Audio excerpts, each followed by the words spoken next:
بسم اللہ الرحمن الرحیم۔ السلام علیکم۔ حضرت علی رضی اللہ تعالی عنہ کا توکل علی اللہ۔ حضرت علی کرم اللہ وجہ شب میں نفلیں پڑھنے مسجد کو تشریف لایا کرتے تھے۔ بعض حضرات نے ایک بار ان کو پہرا دیا۔ جب آپ نماز سے فراغت کے بعد باہر آئے اور ان لوگوں کو دیکھا تو پوچھا کہ آپ لوگ یہاں کیوں بیٹھے ہیں؟ لوگوں نے بتایا کہ آپ کی حفاظت کے لیے۔ حضرت علی رضی اللہ تعالی عنہ نے پوچھا کہ آسمان والوں سے یا زمین والوں سے؟ لوگوں نے کہا کہ زمین والوں سے۔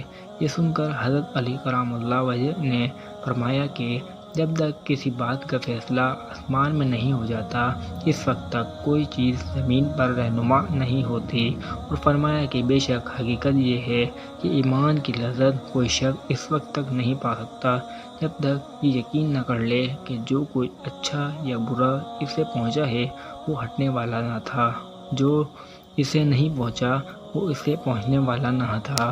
ایک روایت میں ہے کہ حضرت علی رضی اللہ تعالی عنہ کے پاس دو شخص پیسے کے لیے آئے۔ آپ ایک دیوار کے نیچے بیٹھے ہوئے تھے۔ کسی شخص نے عرض کیا کہ حضرت یہ دیوار گرنے والی ہے۔ آپ نے فرمایا کہ تو جا، اللہ حفاظت کے لیے کافی ہے۔ اس کے بعد آپ رضی اللہ تعالی عنہ نے ان دونوں شخصوں کا مقدمہ طے کیا اور کھڑے ہوئے۔ اس کے بعد یہ دیوار گر گئی۔